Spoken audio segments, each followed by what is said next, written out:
सबसे पहले तो मैं आप सबका इस संकल्प शिविर में स्वागत करता हूं, हार्दिक अभिनंदन करता हूं। अभी बाबा साहब भीमराव अंबेडकर पर बात चल रही थी, तो मुझे लगता है कि इस देश में जितने भी महापुरुषों ने जन्म लिया उसमें सबसे ज्यादा चमकता सितारा कोई है तो बाबा साहब भीमराव अंबेडकर है, जिन्होंने इस देश को संविधान ही नहीं दिया बल्कि पूरी दुनिया में सबसे शानदार संविधान अगर किसी ने दिया तो भारत का संविधान वो बाबा साहब भीमराव अंबेडकर जी ने दिया है। साथियों, आज मैं बहुत ही महत्वपूर्ण मुद्दे पे आपसे बात करने के लिए बैठा हूं। आज का मेरा टॉपिक जो है वो चुनावी तैयारी और डेटा आधारित रणनीति पर बात करनी है। मतदाता सूची, पोलिंग डेटा और माइक्रो प्लानिंग चुनाव के दौरान हम लोग कैसे करते हैं, और अभियान योजना जो हम रणनीति बनाते हैं चुनाव के दौरान, उसमें हम इस डेटा का प्रयोग कैसे करेंगे, उस पर आप सब लोगों से बातचीत करनी है। लेकिन उससे पहले आज बड़ी खुशी की बात यह है कि आज हम लोग यहाँ भाषण देने और भाषण सुनने नहीं आए हैं। आज इस संकल्प शिविर में संकल्प लेने के लिए इकट्ठा हुए हैं, और आज हमको एक संकल्प लेके यहाँ से उठना है कि 23 घंटा घर को और पेट को और 1 घंटा देश को और आम आदमी पार्टी को, ये संकल्प लेके हमको आज यहाँ से जाना है। और हमारी ये लड़ाई राजनीति या सत्ता पाने की या कुर्सी पाने की लड़ाई नहीं है।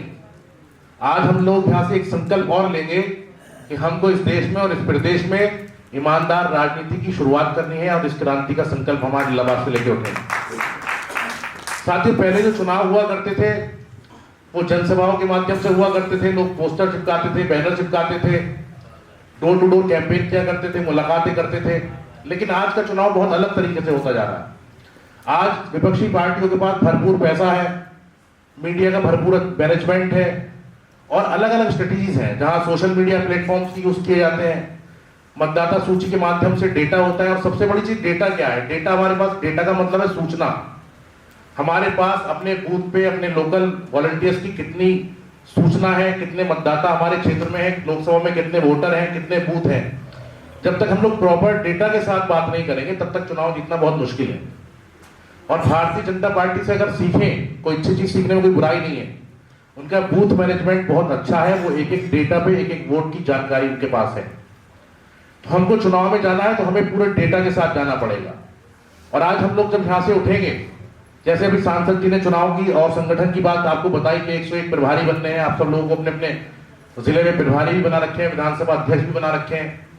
तो हमारे कितने बूथ पे कितने वोटर हैं उसका डेटा हमको कलेक्ट करना है। वो बड़ी आसानी से आपको मिल सकता है, वो इलेक्शन कमीशन की वेबसाइट से हमको मिल सकता है, और बीएलओ के माध्यम से मिल सकता है, सोशल मीडिया पे हमको मिल सकता है, बहुत सारी एजेंसी से हमें मिल सकता है। लेकिन हम उसका यूटिलाइजेशन कैसे करेंगे? जब हमें चुनाव की तैयारी करनी होती है तो हमें रणनीति बनानी है कि हमको चुनाव जीतना कैसे है। जब हमारे पास सारा डेटा होगा तो उस डेटा के माध्यम से हम मैपिंग करेंगे। बूथ मैपिंग आप लोगों ने वर्ड सुना होगा। एक परिवार में कितने लोगों के वोट हैं, कितने वोट ओरिजिनल हैं, कितने फर्जी हैं। जब हम उसकी मैपिंग कर लेंगे तो हमारे पास एक एक बूथ का, एक एक पोलिंग स्टेशन का पूरा डेटा हमारे पास होगा, हमारे सभी प्रभारी साथियों के पास होगा। तो हमको कितने वोट हमको मिलेंगे, उस बूथ से कितने नहीं मिलेंगे, वो मैनेजमेंट भी हम माइक्रो मैनेजमेंट के माध्यम से कर सकते हैं। और हमको पता होगा कि कितना वोटर हमको वोट करेगा और कितना वोट हमारे पास नहीं मिलेगा। दूसरी चीज क्या है सर? कुछ फ्लोटिंग वोटर्स होते हैं जो भावनाओं में बहकर वोट करते हैं। जो फ्लोटिंग वोटर्स होते हैं उनको हमें किस मुद्दे पे बात करनी है? जैसे युवाओं को हमको वोट चाहिए, तो युवाओं के क्या लोकल इश्यूज हैं उसको हमको मैनेज करके अच्छे से उनको इश्यूज को उठाना है ताकि वो हमको वोट कर सकें। उसको भी हमें चुनावी रणनीति के बीच में लाके उसके हिसाब से रणनीति बनानी है। सोशल मीडिया से सर्कुलेशन करना है, वो बहुत जरूरी है। दूसरा चीज हमें पता करना है कि हमारे बीच में कितने युवा बेरोजगार हैं, कितने युवा किस धर्म जाति से आते हैं, कितने युवा, कितनी महिलाएं हैं हमारे वोटर, और पिछले चुनाव में हमें किस बूथ पे वोट मिला। क्योंकि अभी हमने नगर पालिका, नगर पंचायत के चुनाव लड़े, विधानसभा का 2022 में चुनाव लड़ा तो उसमें ज्यादा वोट हमको नहीं मिले। लेकिन विपक्षी पार्टियों को कहां कहां वोट मिले, या नगर पालिका और नगर पंचायत में किस बूथ में हमें अत्यधिक वोट मिले, जहां जहां हमारे प्रत्याशी लड़े थे, तो उसको भी आप फोकस करके अच्छे से आगे रणनीति बना सकते हैं। और खाली डेटा एकत्रित करना ही काफी नहीं है, बल्कि उसका सही इस्तेमाल और एनालिसिस करना बहुत जरूरी है। मान लीजिए किसी विधानसभा में 300 बूथ हैं, तो उसका बूथ कैपिटलाइजेशन भी करना जरूरी है कि कहां से हमें ज्यादा वोट मिलेंगे, कहां से नहीं मिलेंगे। क्योंकि हमने दिल्ली में, आप सबने देखा, दिल्ली में 3 बार हम लोग चुनाव लड़ाए, वहां हमने डोर टू डोर कैंपेन किया, सर्वे किए, कॉर्नर मीटिंग्स की, नुक्कड़ नाटक किए और वॉर रूम बनाए थे, जो जिसपे हमारे पास पूरा डेटा था। वॉर रूम से उसको हमने IVR कॉलिंग कराई, बल्कि व्हाट्सएप मैसेजिंग कराई। तो इस सबको चुनाव की रणनीति का हिस्सा हमको बनाना है। और साथियों, आखिर में आपसे सिर्फ एक ही बात करूंगा, क्योंकि आप सब काफी चुनाव लड़ा चुके हैं और काफी एक्सपीरियंस भी आपको है। तो पोलिंग स्टेशन, पोलिंग से पहले जो हम लोग एग्जिट पोल वगैरह कराते हैं, ओपिनियन पोल, एग्जिट पोल, वो भी हमको अपने अपने स्तर से कराना पड़ेगा।